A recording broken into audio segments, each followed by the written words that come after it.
श्री द्वारकेशो जयती चैनल में आप सभी का स्वागत है। कार्तिक मास कथा का छठा अध्याय। श्री गणेशाय नमः। नारद जी बोले, 2 घड़ी रात रह जाए तब उठकर तिल, कुशा, अक्षत, फूल, धूप, दीप आदि लेकर पवित्र होकर किसी नदी, तालाब, कुआं आदि जलाशय पर जाए। मनुष्य की बनाई हुई नहर आदि तथा देवताओं की बनाई हुई नदियों में व संगम में स्नान करने से 10 गुना फल है।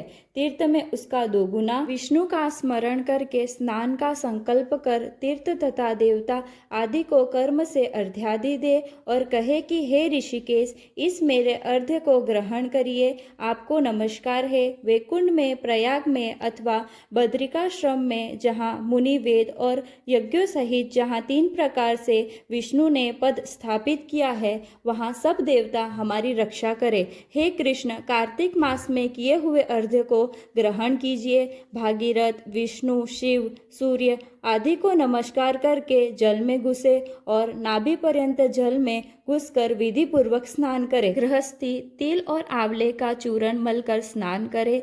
विधवा स्त्री और सन्यासी तुलसी की जड़ की मिट्टी लगाकर स्नान करे। परंतु सप्तमी, अमावस्या, द्वितीया और त्रयोदशी इन तिथियों में आंवला तथा तिल न लगावे। स्नान मंत्र, भक्ति, भावना जिन प्रभु ने देवताओं के कार्य में निमित्त रूप धारण किया था, वे कृपा करके मुझे पवित्र करे। विष्णु की आज्ञा से इंद्र सहित सब देवता कार्तिक के व्रत करने वालों की रक्षा करे।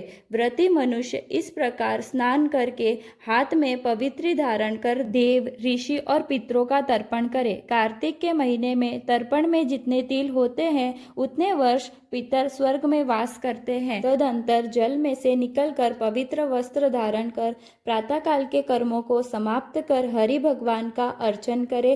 तीर्थ और देवताओं का स्मरण कर भक्ति पूर्वक गंध, पुष्प और फलों से अर्घ्य प्रदान करे। तब वेद पाठी ब्राह्मणों का पूजन करे। ब्राह्मण विष्णु रूप है, इसीलिए अपने कल्याण चाहने वाले कदापि इनका अपमान और विरोध न करे। फिर हरि की प्यारी तुलसी जी की पूजा कर परिक्रमा दे, नमस्कार करे और कहे कि देवताओं ने प्रथम तुम्हें बनाया, मुनियों ने पूजा है, सो तुम मेरे पाप को हरण करो। भक्ति पूर्वक पूर्वाक्त विधियों को करने वाला नारायण की सालोक्यता को प्राप्त होता है। रोग और पातकों का नाश करने वाला, उत्तम बुद्धि, पुत्र और धन अथवा मुक्ति को देने वाला विष्णु भगवान के प्यारे कार्तिक के व्रतों के सिवाय दूसरे व्रत उत्तम नहीं है। इसी प्रकार 6वां अध्याय समाप्त हुआ। ओम नमो भगवते वासुदेवाय।